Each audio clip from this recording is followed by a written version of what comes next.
Hey, this is Joel Edgerton. I am here with David Michaud. We are going to walk you through the Battle of Agincourt shot by shot.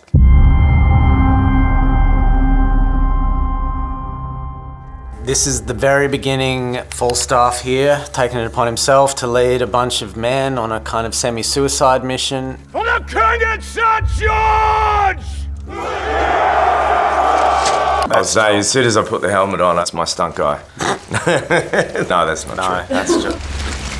That's the Dauphin under his tent. That's the wonderful Rob Pattinson. I think we did this stuff really early and then shot the reverses back down at the battlefield really early too, because we wanted that field for the most part to be pristine still. Timmy was there for a lot of it. Obviously we shot this stuff early in the piece too. We then steadily over the course of the next 2 weeks just completely destroyed that field, turned it into a stinking mud pile. We had a very clear idea of the sort of topography we wanted. You know, I wanted a kind of an amphitheater kind of bowl in which it happened. I wanted to shoot the battle from human eye level, and that meant what I wanted was vantage points from up sides of hills where you could look down on it. Here's an example of me wanting to get a sense of a stadium view of what's going on down there, but from human eye level. If you could imagine in any shot that at any point the most resources we had, I think, were about 200 to 300 men. The guys in full suits of armor, each suit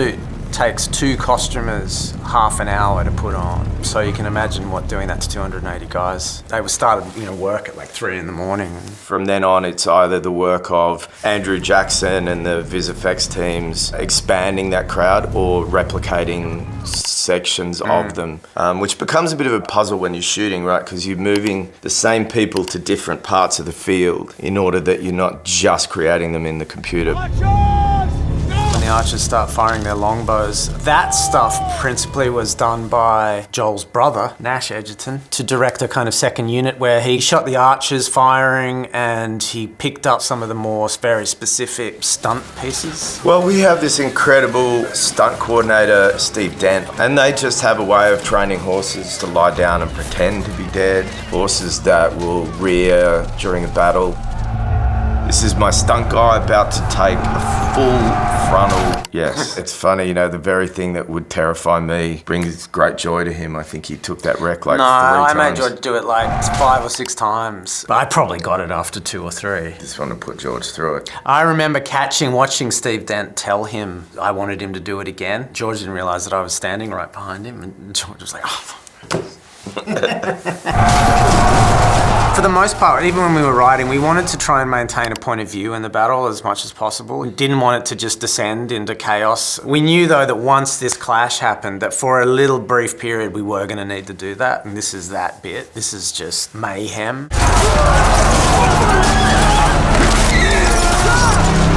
Once we got into the thick of the mud, that's pretty much where we stayed for, 10 horrible days. There was a lot of planning going into how we were going to create the mud, and I think Steve Dent said to David, you wet that area of ground and give me a bunch of horses for like 20 minutes and I'll make you mud.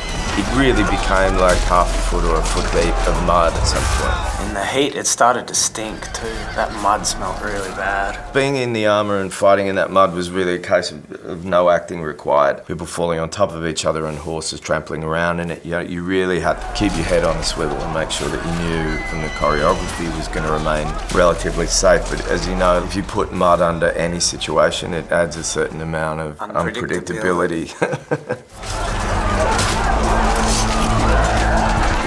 Well, this is part of a conceit here, is we wanted to at least be able to pick off Falstaff, recognise him within the battle. So we created the conceit that he'd been slammed by a mace in order that we could believably unmask him at that point. We could pick him off and visually track him through the battle. That was like a full day of just rolling around in the mud for me. Once you get stuck in mud wearing a full suit of armour, it's incredibly difficult to get out. So most people who died at Agincourt died from being crushed in a stampede and drowned in mud. Quite often I'd be wearing the full metal suit, and then once we were getting into the actual fight, everyone had a polyurethane equivalent to the armour. And then this is like the only shot where I put the camera up on a crane in an unnatural position. I've always been a firm believer, and I followed David's line on this too, is you put the camera where it needs to be and try not to draw attention to itself too much. We had 2 weeks to shoot this battle. We probably could have used 5, but one of the advantages of it, I think, is that we had to move fast and we had to move energetically. I think you can feel it. The battle feels chaotic, in part because we had to shoot it chaotically. I hope you enjoyed our shot-by-shot account of the battle.